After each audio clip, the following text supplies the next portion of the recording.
Mic check. Yes. Okay. Have we tested the sound?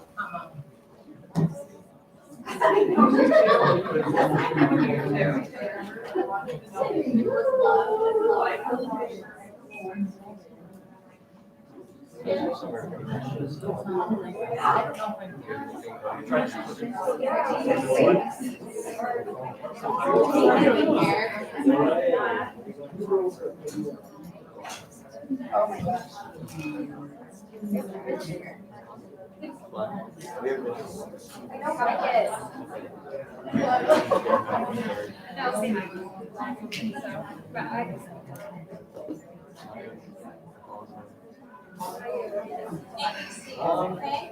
That stands for airway, breathing, and circulation.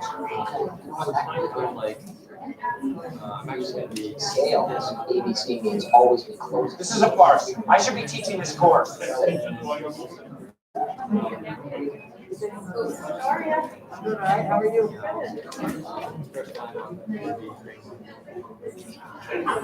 Shut it. We found ourselves on the Oh, nice. less prepared side of things. Miss Nelly had it. I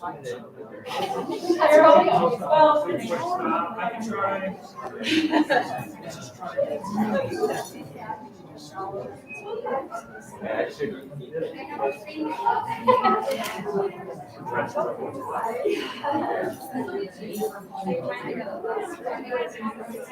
Yeah, so my family, they just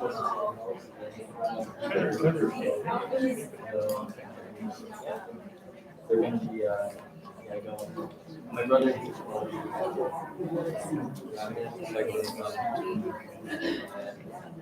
just trying to go on some bunch of like.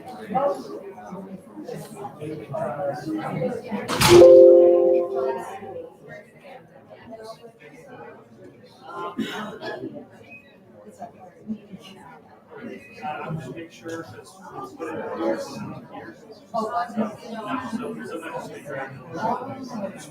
Yeah.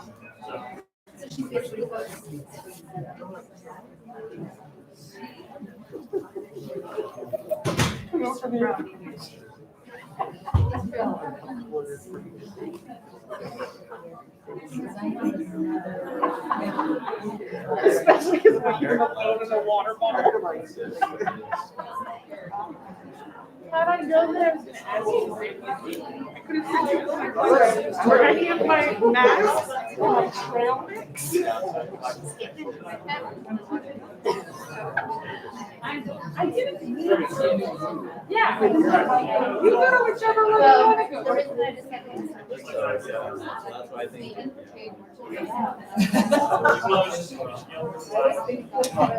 We'll just search everything else.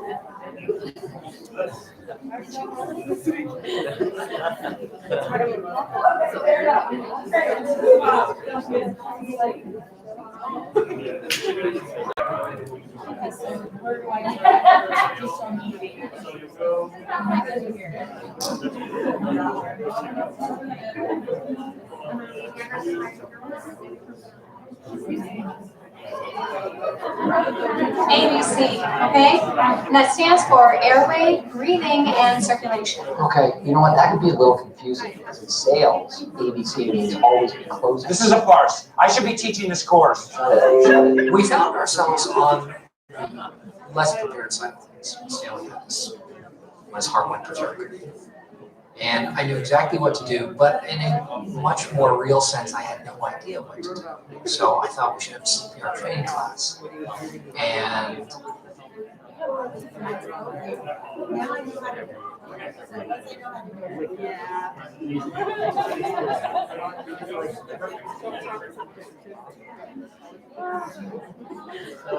That's the worst.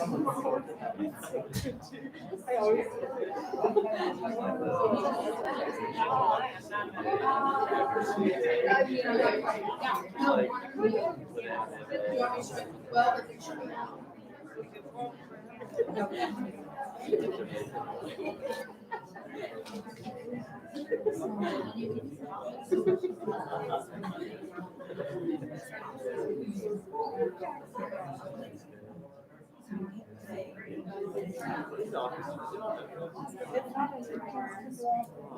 Where's it on?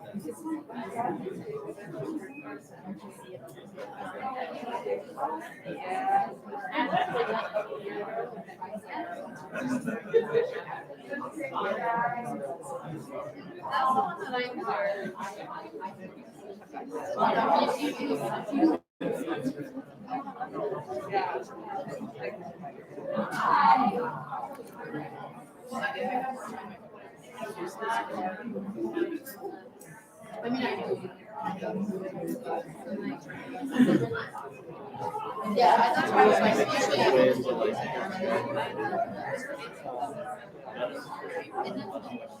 but yeah.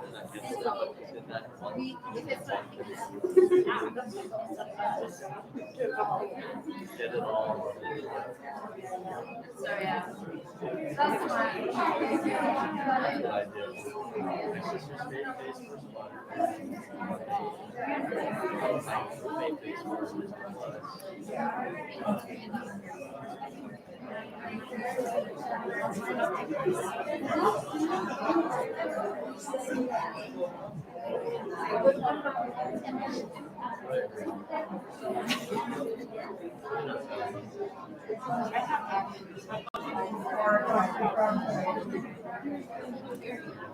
Okay,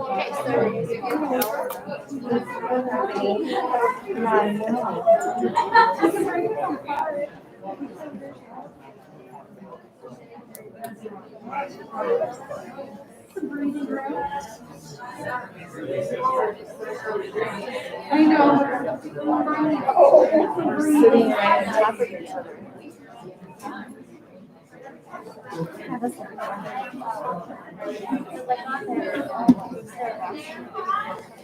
was running out of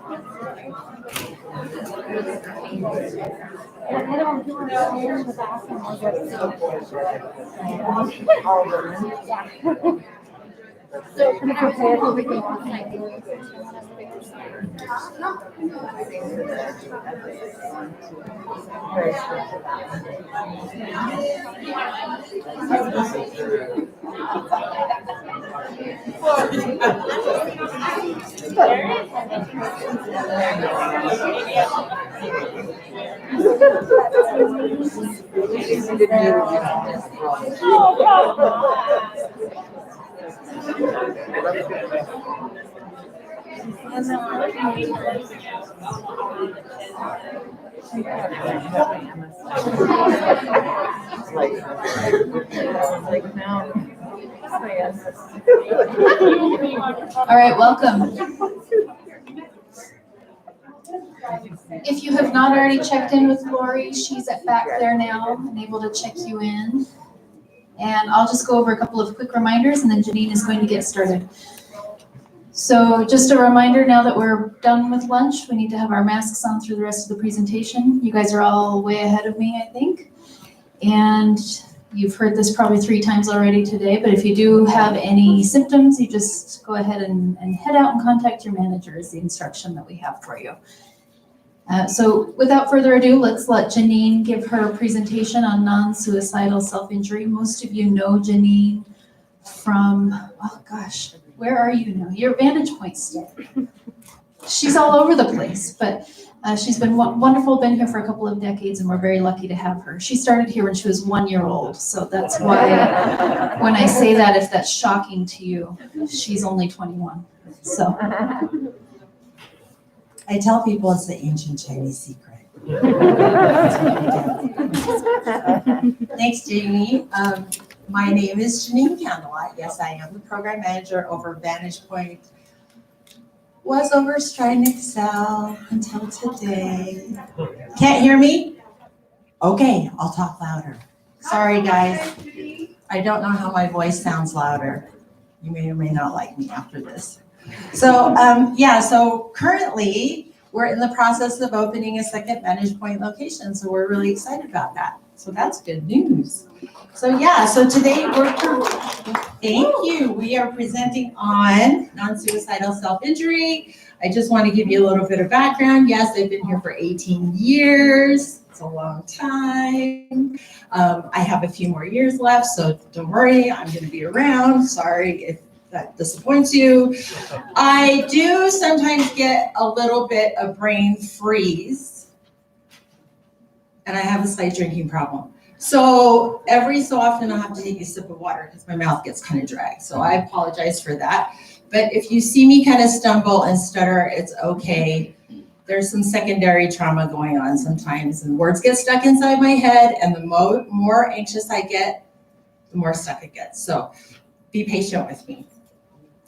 These slides are really to help me remember what to teach, but I want you guys to ask questions throughout because I want this to be something informative for you. So, and off we go. So this is where I have to do a little bit of finagling because this video represents how I've been trying to prepare for this.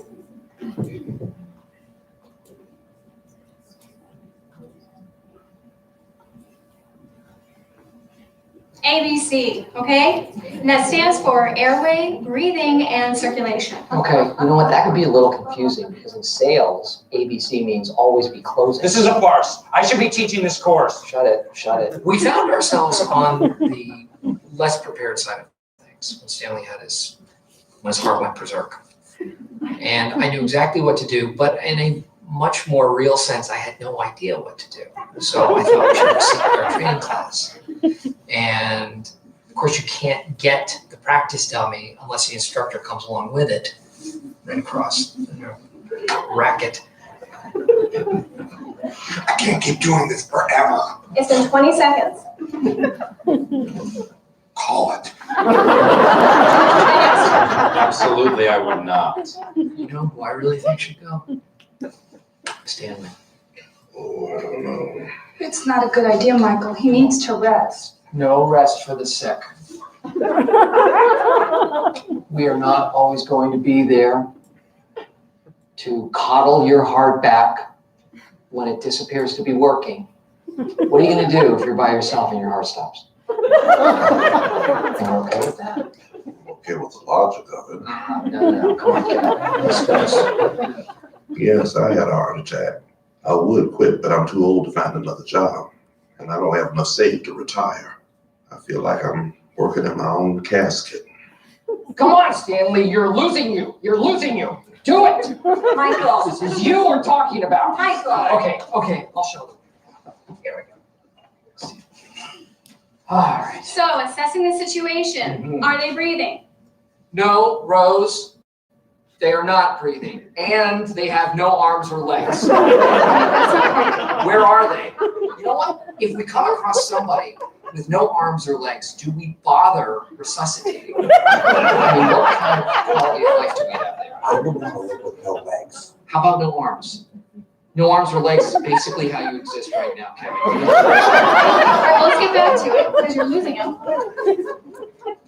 Okay, too fast. Everyone, we need to pump at a pace of 100 beats per minute. Okay, that's hard to keep track. How many is that per hour? How's that gonna help you? I will divide and then count to it.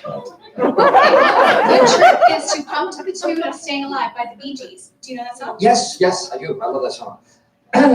First I was afraid, I was petrified. Staying alive, staying alive. You were in the parking lot earlier, that's how I know you.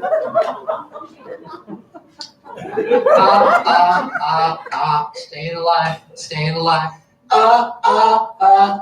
Staying alive, staying alive. You can't tell by the way I use my voice. Man from time to time. What is it now?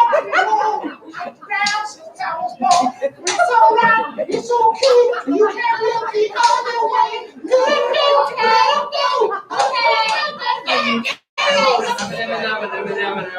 Staying alive, staying alive. You didn't maintain 100 beats per minute, and the ambulance didn't arrive because nobody called 911. So you lost him. Okay, he's dead. Anyone know what we do next? Anybody? Rose? I have no idea. Anyone else? We bury him. Wrong. And check for an organ donor card. If he has one, we only have minutes to harvest. He has no wallet. He is an organ donor. He is, yeah. Give me some ice in a styrofoam bucket.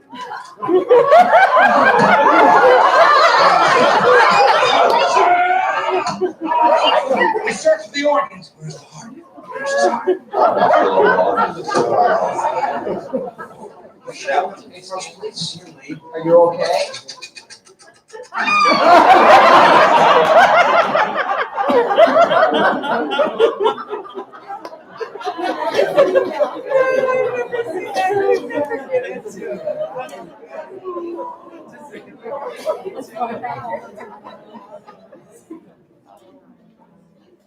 So by the end of this, we're going to have a dance party.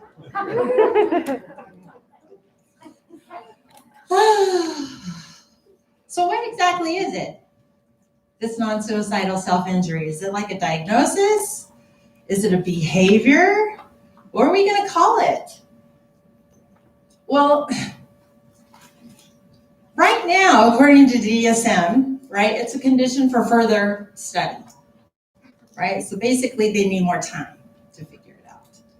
And it's been taking a few years, and I don't know if you guys Googled it or tried to do your own research, but there really isn't a whole heck of a lot out there. So what I've done is I've done some of the background work for you, and I just kind of summarized things for you. And hopefully in this presentation, not only can I give you some facts about the situation, I'll give you some personal learnings of myself, right? And then we'll talk about compassion fatigue and all that at the end. But before we get there, let's talk about what the definition is as far as non-suicidal self-injury in itself and why we call it that. So basically, there's a difference. So here are some different terms that you may have heard or have heard other people use, right? So self-mutilation, deliberate self-harm, parasuicidal behavior, right? Cutting, self-injury. But the preferred term is non-suicidal self-injury just because of the way that it's defined. So the proposed criteria currently, in order to have this used in diagnosing somebody, is that in the individual, they need to have at least 5 incidences of self-harm in a 12-month period in the absence of suicidal intent, okay? They engage in the behavior with one or more of the following expectations, which is one in particular, and this is one of the main ones, is to obtain relief from negative feelings, to resolve an interpersonal difficulty, or to induce a positive feeling, right?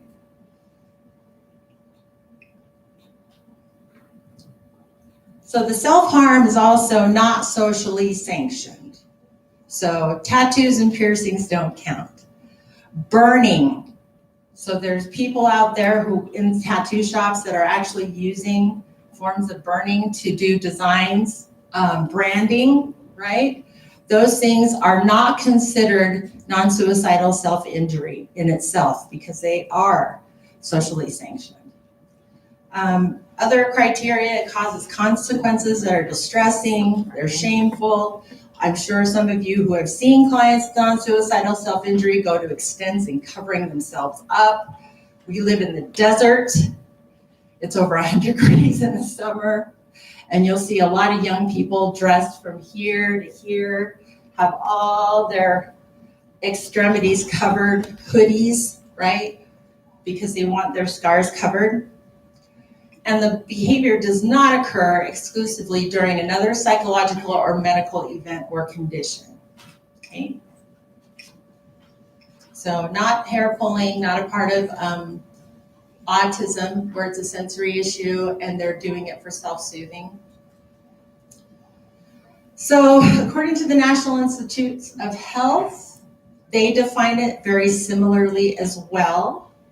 So non-suicidal self-injury is defined as an intentional destruction of one's own body tissue without suicidal intent or for purposes not socially sanctioned. It's a counterintuitive behavior. And I'll get into that a little bit deeper through my presentation, but we as human beings avoid pain, right? We have a whole entire pharmaceutical business industry built to alleviate discomfort and pain, right? Stigma is that they are often crazy, attention-seeking, and manipulative. That people are doing this just to get a rise out of somebody else. Okay?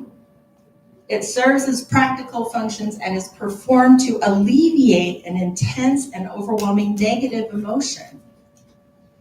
That's something that they do. And then they stumble upon it and they're just like, wow, these endorphins actually help out, so maybe I'll keep doing it, okay? But there's also a complex social context, and I'll get into that as well.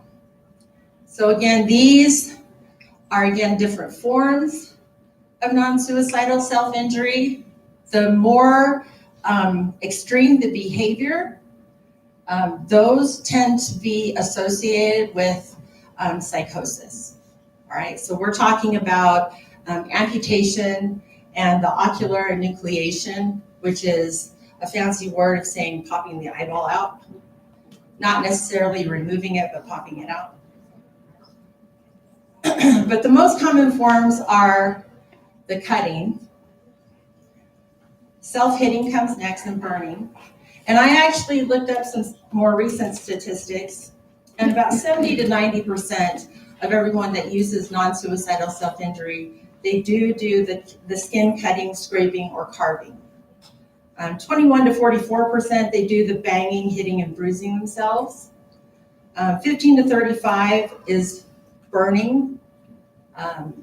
And the rest, they can pick skin wounds, they can break bones, they can self-amputate, there's self-castration, there are messing with surgical wounds. When I worked at the Utah State Prison, that was probably the most common form of self-injury, or the most dramatic form, was them continuously messing with their surgical wounds. All right, so what's the difference between non-suicidal self-injury and suicidal behavior? So the distinctions are, non-suicidal self-injury is used as a coping mechanism to avoid suicide and other distressing emotions, actually. And that was interesting for me to learn. And weapons are typically used. It is used to decrease negative emotions, to increase a positive affect, versus suicidal behavior can lead to more depression and more suicidal behavior for being unsuccessful. So let me say that to you one more time in terms that I can understand. So when a person engages in non-suicidal self-injury, they're trying to alleviate a negative emotion or feeling. And when they do, endorphins dump and they feel better. A person who's suicidal wants to end whatever it is that they're contemplating. And when they're not successful, sometimes they feel like they failed. So they're more likely to want to try again. Make sense? So suicidal ideation has 4 parts or levels. So number 1 being thoughts of wanting to die, 2 non-specific thoughts of killing self, 3 is having a plan, and 4 is the intent, right? But with non-suicidal self-injury, the individual, of course, is looking for relief of negative feelings. They're trying to resolve an interpersonal conflict of some sort, and to induce a positive feeling state. The period of preoccupation with the intended behavior that is hard to control. So they're actually just sitting there going, I really, really want to do this. And it just ruminates and ruminates and ruminates and ruminates, okay? And they're often thinking about it, even if they're not really wanting to do it. All right. So we've talked about a little bit about this. However, Safety planning with these kinds of young people and with people who self-injure is still key. Even though we're trying to make a distinction between the two, people who self-injure do have a high rate of suicidal behavior. So 70% of young people who engage in non-suicidal self-injury have had at least one suicide attempt, and 55% report having 2 or more. So it's definitely something that we need to consider and be aware of in treatment. So 13 to 23% of adolescents are at risk for this. Isn't that crazy? That means 1 out of 5 teenagers have tried it. That's crazy to me. So when I hear statistics like this, I go home and I ask my kids, right? Because I have 2 teenagers, and I'm like, I read this statistic that teenagers self-injure a lot. I'm like, do you know anybody that self-injures? My son's like, well, yeah. There's, so-and-so who I've been friends with since like the 3rd grade, and she does. And I said, really? And he goes, yeah, her dad pisses her off. So that's what she does. And I was like, okay. And then I realized my older daughter, who's an artist, and she's going to UVU, it was showing up in her artwork. She's never done it, and I've asked her about it, but it shows up in her artwork. So it comes from somewhere. We're going to talk about that in a second, too. All right, so 4 to 6% continue into adulthood. So the quarter percentage shrinks down to 4 to 6, right? So that should help you feel okay, right? Because when you're in there working with a young person with this, it seems very urgent, right? So when I started first working at Wasatch, well, before I came to Wasatch, I worked at the Department of Corrections out at the Point of the Mountain. And I would be working with tons of felons, right? Some of these guys were pretty serious felons. And I actually avoided working with kids and families for a very long time. And largely in part because I would get really emotionally attached. And it'd be really hard on me. So we made a decision for a job move for me. Because if you guys know my husband, having both of us work out there was probably not a good idea. He needed to be able to focus on his job and work and not have to worry about me being in an incident. So me being the easiest one to move, I took that job and moved. So it was really, really hard for me at first as a practitioner to work with young people knowing that they were doing these kinds of things. It used to bring up a lot of anxiety with me. Not saying that it doesn't anymore. I think I've developed a better understanding and I have some tools to deal with it now. That's helped me with my confidence in helping young people. But initially it was really, really stressful. And I was feeling a lot of the stress from the parents too.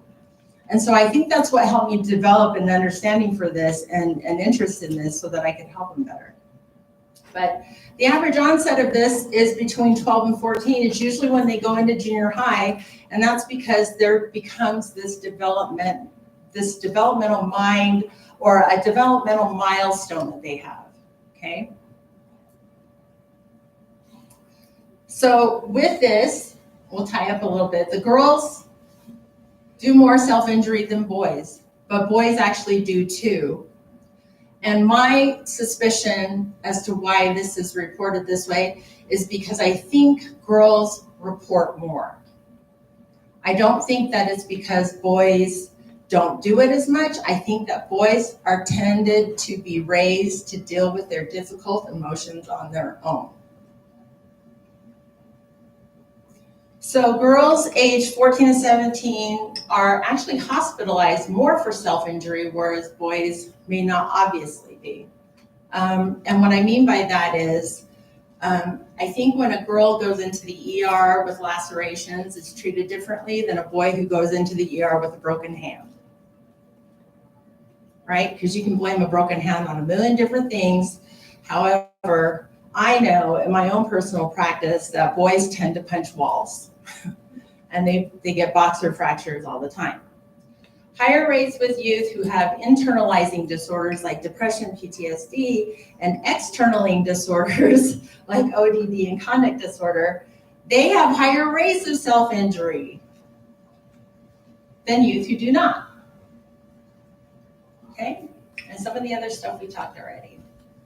All right, so here's a list of associating diagnoses that usually come. And we see that because, of course, it's never easy. So why? Why? Of all the exciting things to do when you're young, why? Why do this? So, like I was telling you earlier about how you shift into adolescence and your hormones are growing. Well, your brain's growing too. And what they're saying is that you're actually moving into one of the last rapid brain development cycles that your human body's going to go through, right? So they're making all these connections, and they're making connections with each other, right? And they're being influenced by their peers, and they're being influenced by social things, right? Like the music they listen to. So there's songs about hurting yourself and suicide. I hope you guys know who these people are. Some of you older ones are going to be like, what? 9-inch nails? Like fingernails? All right. But with the social media, right? We're in the age of social media. And if you have kids, right, they're probably on some form of tech. So I found some pretty interesting things on the internet. So these are memes. We all know what memes are, I hope. If we don't, talk to your next 20-something. They can give you a short little class on what memes are. But recently, there's been a lot of peer influence coming from social media. And whether it's sensationalized or not, I think that as parents, if you have children that are engaging in this type of behavior, I think that you should be cognizant of it. You should be at least aware that this kind of stuff is out there. So the one on the right with the shark was quite fascinating to me. There was a time a few years ago where this shark meme was coming up on all the social media sites. They called it the suicide shark. And the story behind the shark was there was a shark in captivity. And I don't know if you know much about sharks in captivity, but they don't live very long. And what happens is that they're constantly searching for the end. They're aimlessly kind of in the wild. They live aimlessly and travel aimlessly. This sharks in captivity will sit there and bump against the side of the tank and bump and bump and bump until they hurt themselves, until they eventually kill themselves because they don't like being in captivity. So they adopted this shark and put it on a meme, and they were daring kids to do more, to either self-injure more, to take pictures of their injuries. It was like a challenge. And there's lots of challenges that pop up on social media, right? So there were other things too. So they have like the blue whale challenge. Has anyone heard of that? So that had the same kind of theme, right? It was like challenging kids to cut a little deeper, right? To hold that lighter against your skin a little longer. The blue whale, I'm going to say, give you self-harm tasks for up to 50 days. And they would progressively become more lethal. And then at the end of the 50 days was when you would have to complete your suicide mission. Another one was the Momo challenge. You guys remember that one? Where it was like that creepy looking doll. And so you would text a number to the Whisper app, and then instructions would come back to you on your phone to complete a series of bizarre and dangerous tasks of self-harm. And then you would have to document it and send it and post it on your Snapchat. Now listen, some parents are like, oh, That's scary. That freaks me out. No social media, right? And there, believe it or not, there's other parents out there that just think this is sensationalism and that kids don't really do that. And these things don't really happen. But I'll tell you what, if you were parents of that 12-year-old girl that got led out into the forest and stabbed 50 times by the two other 12-year-old girls because the Slender Man asked them to, I think you want to be cautious, right? So the moral of the story is, it's not so much saying that you have to become completely reactive and banish social media from your kids. I'm just saying, if you have a child that has issues with self-injury, you might want to consider checking on what they're doing online and seeing if any of this stuff is coming across to them, right? Because this adds to the social, the social contagion factor. Celebrities do it.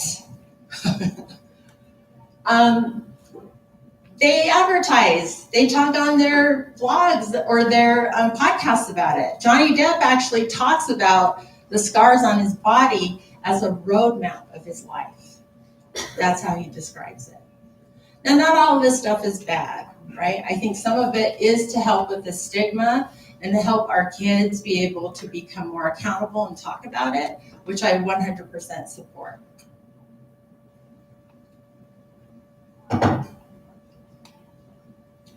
All right.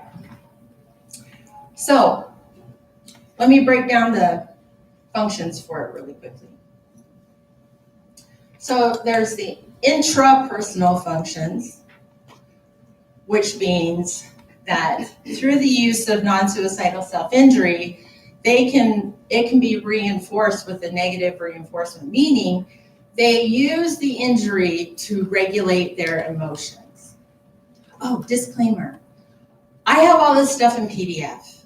If you guys really want copies of the slides, I'd be happy to send them to you so you don't have to take any notes. Sorry, I should have said that at the beginning.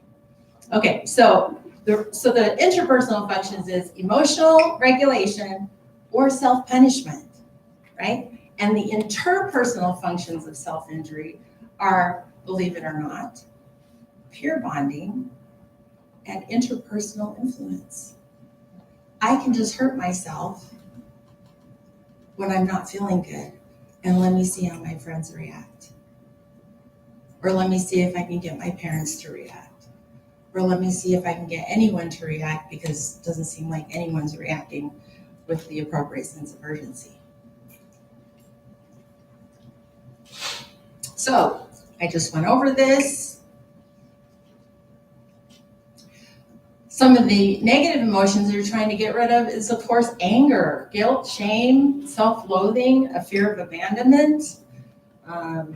Sometimes it's a sense of emotional numbness. These are all things and answers that you will find out individually from your clients.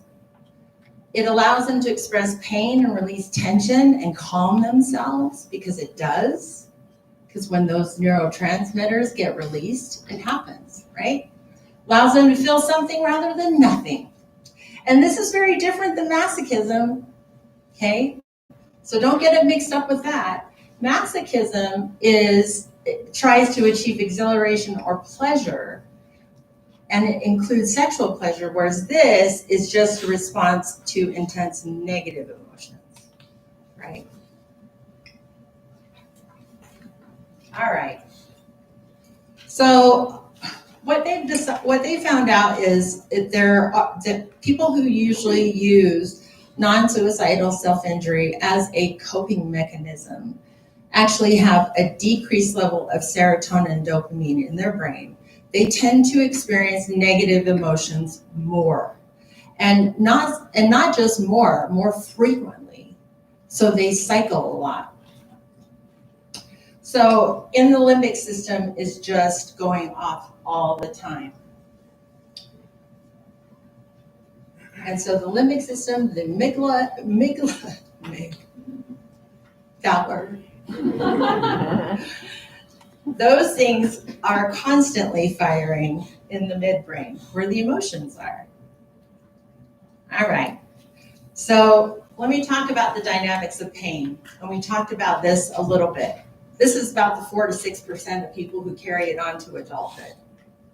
So Rutgers University actually did a study, and this was published in 2019, so it's fairly recent. They did a cohort of 47 volunteers, 15, 21, most of them were women. And what they realized in that study is that the people who tend to heavily rely on cutting as a primary coping mechanism into adulthood tend to feel pain differently than the rest of us. The physical pain is less for them, right? Interesting. There's actually an absence of pain sensation when they cut. They can't feel it. Makes sense to me though, because after they're done, they get the endorphin rush. It diminishes the pain even more. So like I said before, youth who use non-suicidal self-injury experience more frequently, they have intense negative emotions more than non-injurers do. And they're definitely more impulsive. They all report a decrease in the intensity of the negative emotion after engaging in it, and they can be viewed as means of reducing high arousal of negative emotions and replacing them with low arousal of positive emotions. So whatever they're feeling initially going into this is so intense for them that they need to get rid of it. Parents will ask me, they're like, Janene, I don't get it. Like, why is my kid doing this? It makes no sense to me at all. And I tell them, I said, when was the last time you got a mosquito bite? Because if you've ever had a mosquito bite and it starts to itch, it's so annoying that you want to scratch it. The pain from the scratching is more relieving than the annoying itching. So when I tell parents that, they all go, oh, I'm like, yeah. There's a little bit of a connection there for them to understand that piece. Because rationally and logically, we're like, well, yeah, if you're feeling sad, why would you want to grab something sharp and start cutting up your skin? That doesn't make any sense. Or taking an eraser and just rubbing it on your arm, why would you do that? And I'm saying that emotional experience for your child is that mosquito bite. And they're just trying to replace it with something a little bit more tolerable.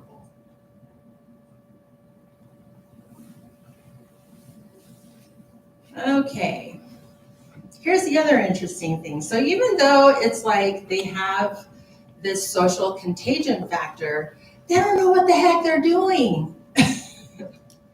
So a lot of these kids don't know how to connect appropriately with socially with other kids. They don't know how to communicate. They don't know how to problem solve certain social engagements, right? So they typically have a really hard time. So that's why they're like, having a bad day, want to hurt myself, sad face emoji on Facebook, bing. And we're going, gosh, that's not a good idea. Why would you do that? That doesn't solve your problem. But they don't really know that. They're not sure how to figure out the complexities of how they're feeling and being able to be vulnerable with someone they trust and to talk to somebody and to get their emotions out in a safer way, right? They use other means. And so it's up to us as treatment providers to help them through that. So they don't know more adaptive solutions, so we can help them with that. And increasing in frequency and intensity of the negative emotions, which are turned regulated by the end, non-suicidal self-injury. Okay. So here, we talked about where they are developmentally.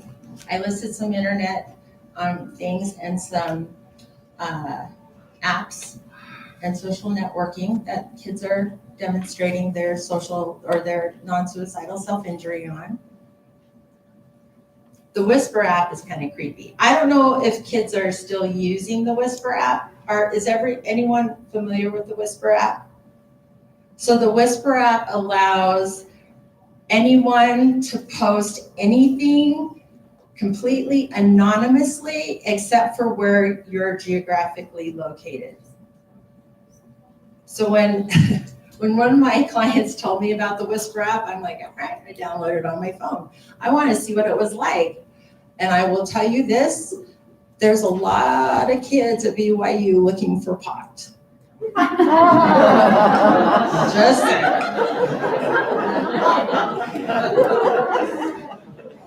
All right. I am not going to repeat all of this stuff except for otherwise that I haven't been completely clear on. Trauma has a lot to do with it sometimes. Attachment can influence it. It's definitely associated with borderline personality disorder, but according to today's demonstration, it's not primarily associated with borderline personality disorder. All right, this is a chapter about how to sell ketchup popsicles. Everybody's like, well, what do you do when this happens? What do you do when your client hurts themselves, Janene? What do you do? And I'm like, I don't know. No, I'm not. I'm totally kidding. I shouldn't be saying I don't know.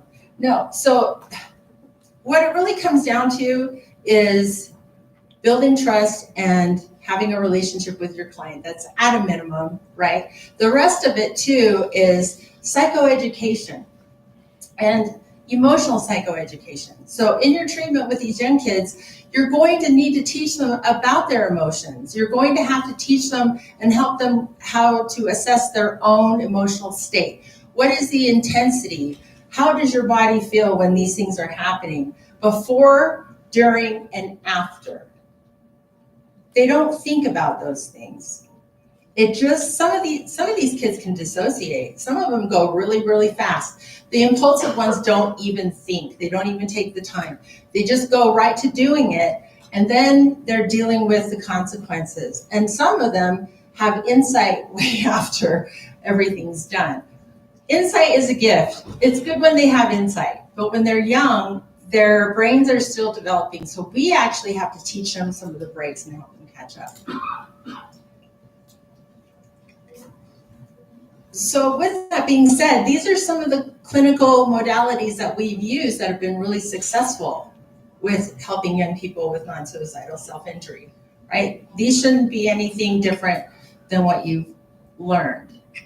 But as far as the cognitive model goes, this is the model that you use with them over and over and over and over, right?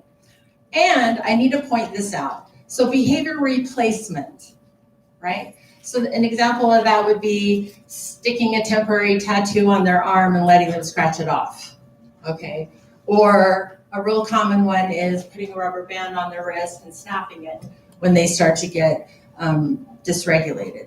Those are all good things, but those are meant to be temporary, right? So you let them use those behavior replacement tools that you give them while you're treating the underlying mental health issue underneath, whether that be a negative core belief system, whether that be a trauma issue, whether that be some family dynamics that need to be addressed in family therapy, right?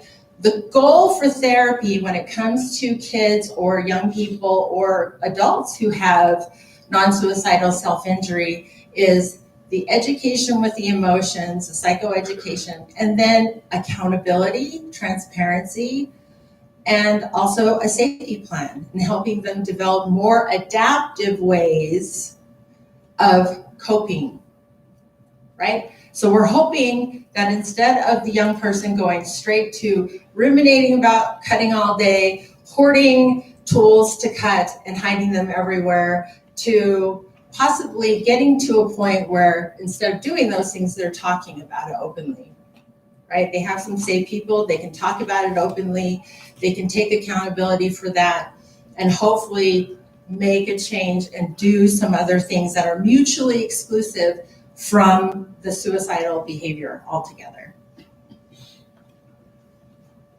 All right. So what do we tell the parents? Don't freak out. Because you freak out. It's a scary thing. We tell the parents to respond with neutrality, because getting too emotional over it can actually be bad. It could be reinforcing, actually. So, supervision, especially if a young person has come out and said that they're actively doing it, appropriate supervision. And we may have to sit down with the parents depending on how vigilant they are. That's a nice way of saying how crazy they are. But how vigilant they are, we may have to coach them on that. And we want to involve the family. We want to avoid shame and increase accountability for the young person, right? And teaching them how to understand the function of the behavior. Knowing how to remove sharps is actually a very important thing, because the individual is very, very specific. Not every single person is going to use every single sharp thing that they can get their hands on. And so that's why I say the therapeutic relationship is really important, because this will help you be able to set an appropriate safety plan with your client, right? We don't want our young person to get into a situation where a parent will just rip everything out of their bedroom and just leave a mattress and a pillow and a blanket for them, right? So we want to avoid extreme reactions when doing so. So avoid arguing, and that very last one, this one's probably the hardest one for parents, but rolling with resistance. Because a lot of parents just want their kids to come into therapy, talk to the therapist for a little while, and it'd be fixed. And sometimes it's really not that easy. All right. So we want to teach the parents how to reflect, validate, and then problem solve with their young person. And then how to address guilt versus shame, right? So this is just an example of some questions that you can ask. Like I said, I'm happy to send out my slides, so please don't feel like you have to copy all this down. But these are some phrases that always, always, always work, right? So when it comes down to it in treatment, it's okay for you to just look at the young person and say, help me understand what you're trying to say. I've noticed that you've been a little blah, blah, blah lately. What's going on? I wonder if you've been this. Because it's really easy to have a teenage client that just goes, oh no, right? They know, it's in their heads, right? The I don't know is usually how am I gonna say this, right? Or how am I gonna get this person to understand? Or this person's not gonna understand. So.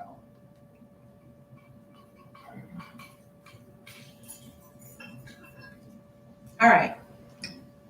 So I mentioned this before, and it's very, very important that even if we're dealing with a young person that has non-suicidal self-injury and they haven't come out and told us that they are suicidal, it's still very important for us to do a safety plan with them, right? So the three ones that we have access to are, or the CSSRS and Stanley Brown, actually the two, right? So it's injunction.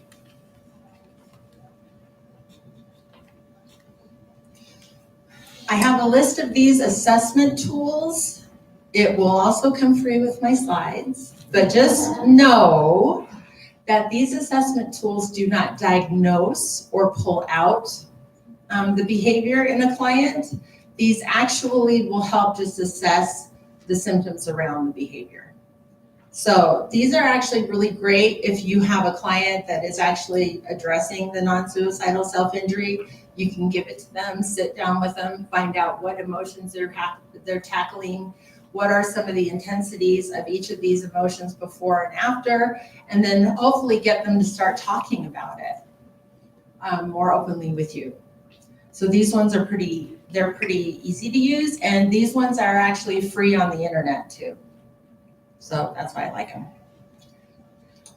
All right. That's my dog. That's my dog living her best life. She is asleep and she's snoring. But let's talk about vicarious trauma and compassion fatigue for a minute. Because it's really impossible for you to do this kind of work with young people and not have it affect you. Really impossible. It doesn't matter how well you set your boundaries. In order for you to actually help the individual, you've got to give some, or it won't work. So I got to try another slidey thing. I got to play you another video. This video is a little intense. There's a little cuss. I'm just saying, there's a cuss word. So I apologize.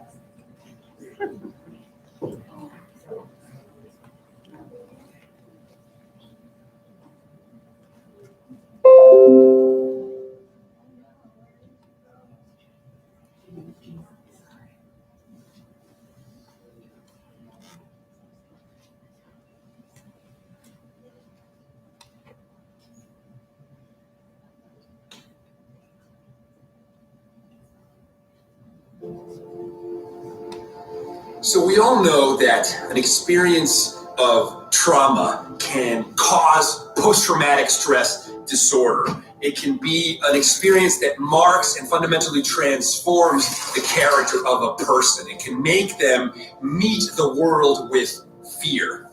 So my question is the opposite also true? Can an experience of such radiance, of such grace, of such astonishment and beauty be akin to a kind of inverse PTSD, and can be as fundamentally transformative to the character structure of a person that it now shifts their lenses of perception to lenses that meet the world not with fear, but instead with curiosity.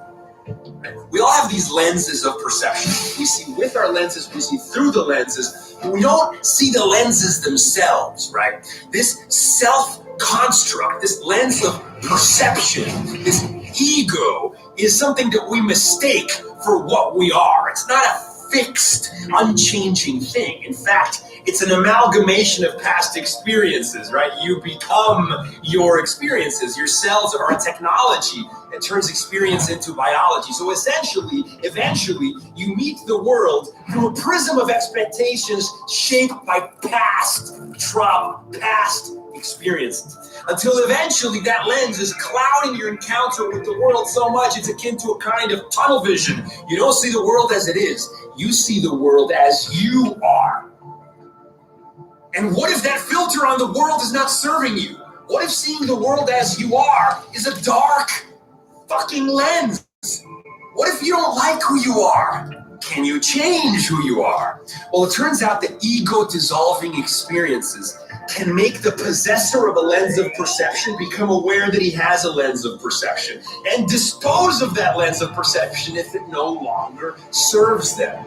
We need encounters with the numinous, experiences that recontextualize the self, so that you identify not with the small self, but with the self with a capital S. You stop tuning into the broadcast of the ego and you tune into the broadcast of the whole. And when you find another place to plant your feet, my friends, when you meet the world from a different vantage point, you see that you no longer are tethered to that old monkey suit and that old monkey mind. And it is through these moments of grace, right, that you remember what you forgot, right? You fundamentally transform your self-system. And perhaps now can meet the world not with fear, but instead with curiosity. You have been absolved.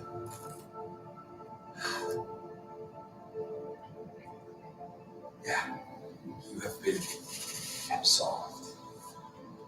And now the world becomes both a playground.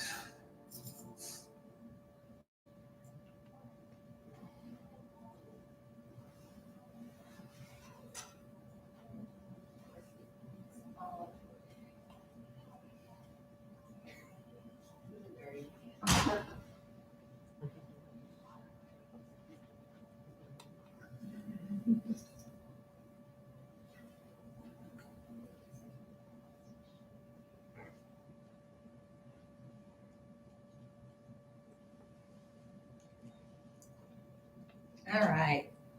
That guy's energy. Wish I had that energy. Like right about now. So a few years ago, I was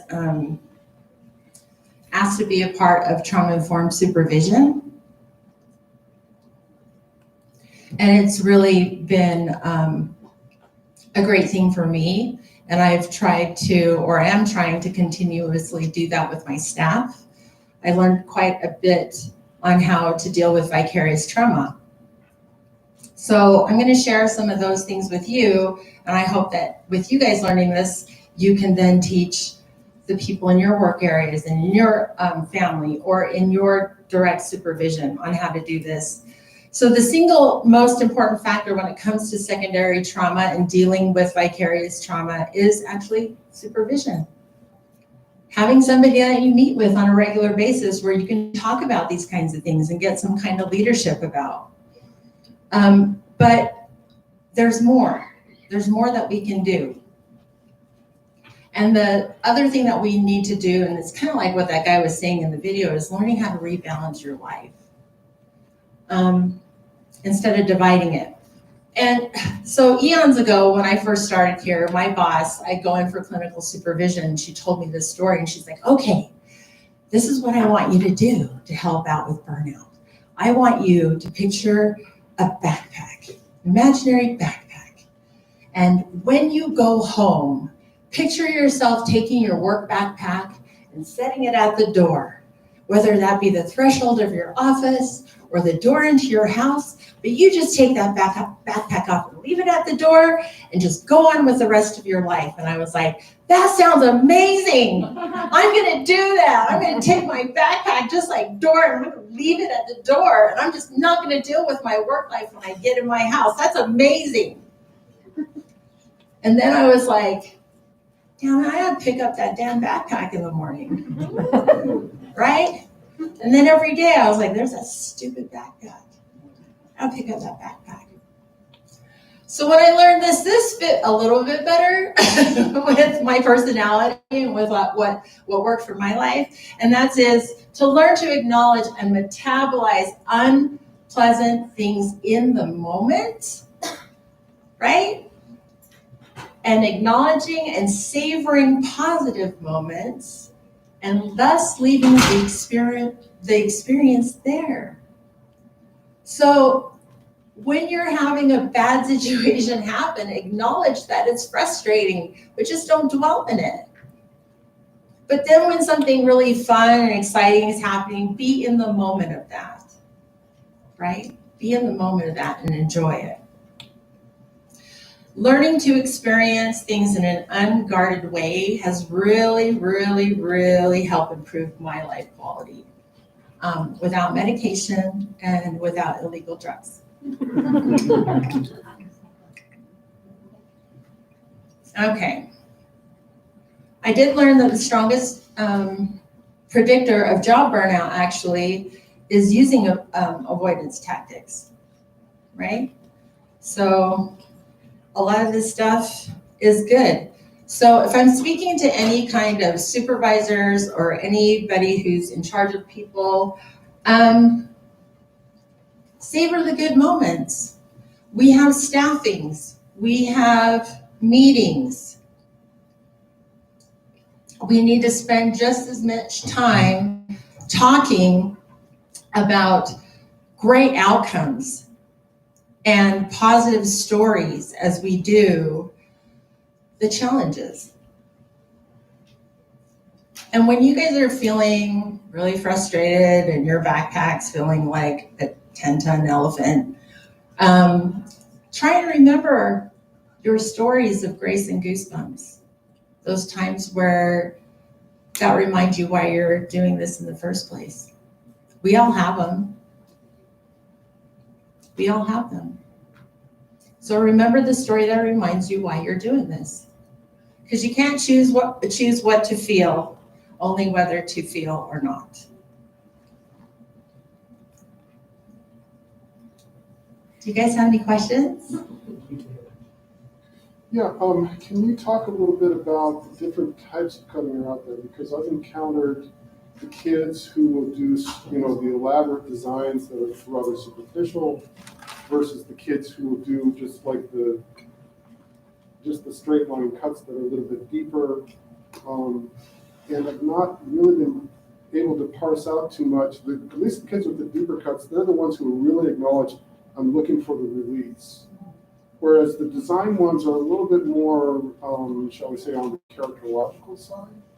And so can you talk to that a little bit? Honestly, in my experience, every single young person that has used self-injury has their own reasons for doing it, and they've done it very differently. So it's a very difficult question to answer because it's a very personal choice to them. I've had young people, besides just using sharps, they've rubbed words into their arms.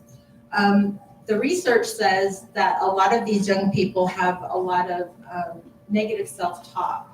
They don't think very highly of themselves, and it's almost like a form of punishment. I had a young person rub the word failure on her arm, and she spelled it wrong. Oh. That's so sad. It was so sad. But it was profound, right? It was profound.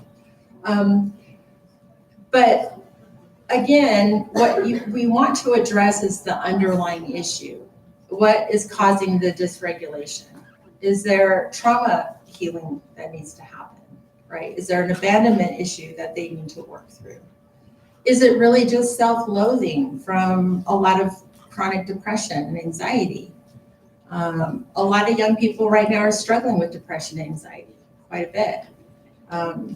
We can blame it on the virus, we can blame it on isolation, we can blame it on the fact that they haven't had normalcy in a while.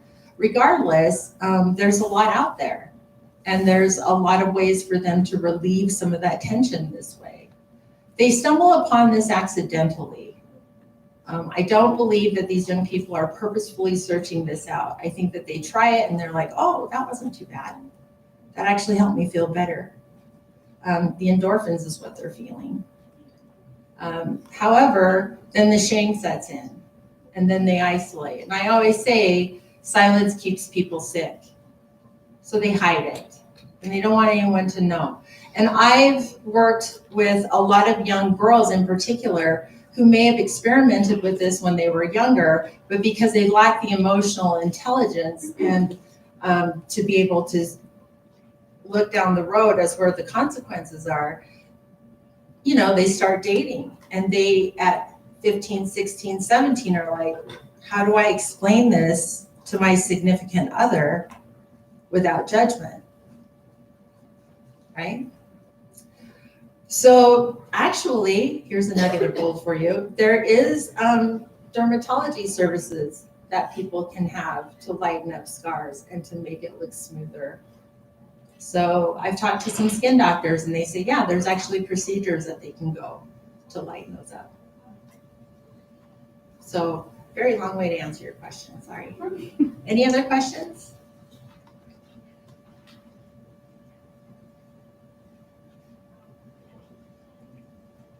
Thank you so much.